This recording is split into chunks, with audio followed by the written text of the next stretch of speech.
Olá! No comentário de hoje para o Ministério da Palavra na Voz das Mulheres, quero propor um pouquinho mais do que emprestarmos a nossa voz nessa interpretação das leituras bíblicas.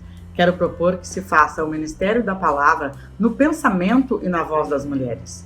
Talvez haja novas possibilidades de interpretar os textos sagrados, e pode ser este o tempo de promovermos essa reflexão mais inclusiva. Temos sentido em tempos de pandemia como somos diretamente afetadas em tantos aspectos da vida cotidiana pela nossa simples condição de mulheres.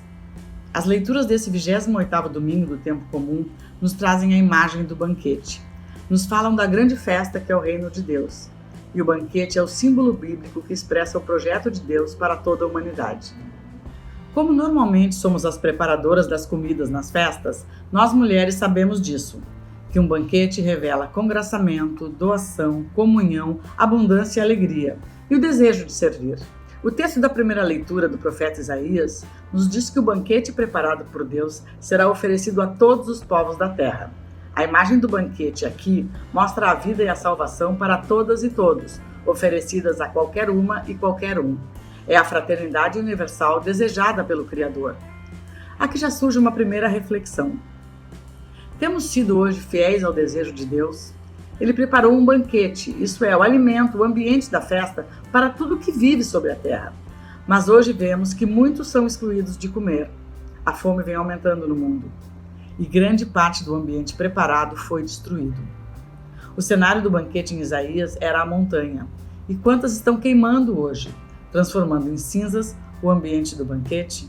Não há banquete para os animais que tiveram sua comida extinta pelas queimadas, não há banquete para quem doente não encontra vaga em hospitais. É preciso ainda atenção ao dom ofertado nesse banquete, a vida em plenitude, eliminando por vez a morte e suas consequências. O que Deus fala não é da morte física, mas de excluir tudo o que impede a vida verdadeira. As injustiças, a violência, a incompreensão, a ganância. Sabemos que o dinheiro da corrupção matou tantas vidas verdadeiras nesses dias que correm. Se esse banquete já nos foi servido, por que continuamos sem ouvir a voz que propõe, nos versículos finais, a salvação na instauração de um novo mundo para toda a humanidade, ou seja, para quem senta conosco à mesa? É nossa obrigação trazer para a mesa todas e todos que encontramos pelo caminho, mas principalmente aquelas que têm fome.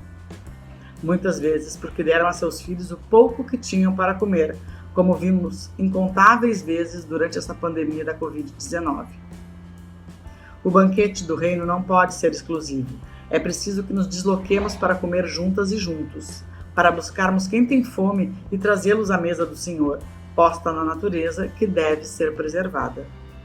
Nesse deslocamento é que vemos Paulo na mensagem da carta aos Filipenses, quando agradece a ajuda recebida e afirma que, apesar de acostumado às vicissitudes de sua vida missionária e de nada cobrar, a oferta dos amigos o reconfortou. Cheia de metáforas, também essa parábola fala de um banquete. E dos mais especiais, pois um banquete de casamento é sempre a celebração de uma união. Sabemos as tradicionais alegorias dessa parábola. O rei é Deus, os empregados são os profetas do Antigo Testamento, os convidados são a humanidade toda. A rejeição ao convite para as bodas é um alerta que nelas está o reino, e rejeitá-lo é desprezar a vida plena, que as bodas são a aliança de Deus com seu povo. Traz até a metáfora do traje de festa como compromisso com a causa do reino. O convite à festa é sempre dirigido a todas e todos, e intuirmos nessa mensagem a imagem de cristãs e cristãos compreensivos, que devem respeitar as diferenças, a diversidade, a cultura de cada convidado. Essa festa parece alegre e divertida para alguns, mas será que estamos ajudando todas as pessoas a acessá-la? Jesus conhece as convidadas e os convidados, sabe que vêm vestidos com roupas de muitas cores. E aqueles que se dizem porteiros da festa, será que têm a sensibilidade de perceber as costuras, muitas vezes de retalhos, porém feitas com as linhas do amor e da solidariedade? Relendo o contexto das 3 parábolas dos últimos domingos, uma pergunta se faz presente. Onde estão as mulheres na narrativa? Ocultas como na maioria das vezes? Se não houvesse mulheres, não haveria os 2 filhos a quem o pai pede ajuda. O que diria a mãe nessa parábola se tivesse voz? Talvez mostrasse ao marido que filhos sempre são diferentes uns dos outros e que deveriam estar em momentos diferentes, mas que sempre estariam ao lado do pai. E que mãe enviaria o filho, como na segunda parábola, aos vinhateiros homicidas? Nenhuma seria tão ingênua a esse ponto. E na parábola de hoje, não há uma rainha, a mãe do noivo? E onde está a noiva? Não aparecemos. Apesar da hermenêutica desses textos sempre indicar que na vinha, na festa, o projeto é oferecido a toda a humanidade.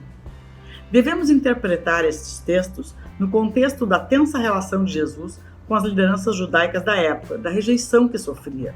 É importante que saibamos que a interpretação, hoje, precisa dizer mais. Precisa aliar o verbo dizer a promover, a fazer. Há uma ação premente de fazer com que novas leituras percebam as omissões da presença feminina e mostrem que há mais a buscar. Talvez nos identifiquemos com esse próprio Jesus, rejeitado pelas lideranças de sua época e desprezado pelos sacerdotes. Do mesmo modo como Jesus percebia que eles se opunham à sua pregação, entendendo que seria inútil esperar que mudassem de mentalidade e compreendessem o projeto do reino, poderia hoje a igreja perceber que talvez esteja dispensando às mulheres o mesmo tratamento que Jesus recebeu? Não dá para se pensar em grande festa, da qual a igreja é também parte, se não há equidade entre os participantes. Não dá para ser reino de Deus destinando mesas a alguns e excluindo outros. São alegorias, mas pensemos na possibilidade de novas interpretações que reflitam a realidade que vivemos. A exclusão de mulheres da igreja ao mercado de trabalho, principalmente na pandemia em que foram as mais afetadas com o desemprego, as aproxima do Jesus rejeitado por Israel, seus anciãos e sacerdotes. É preciso um novo olhar que não faça nenhuma distinção entre participantes desse banquete. Um bom domingo.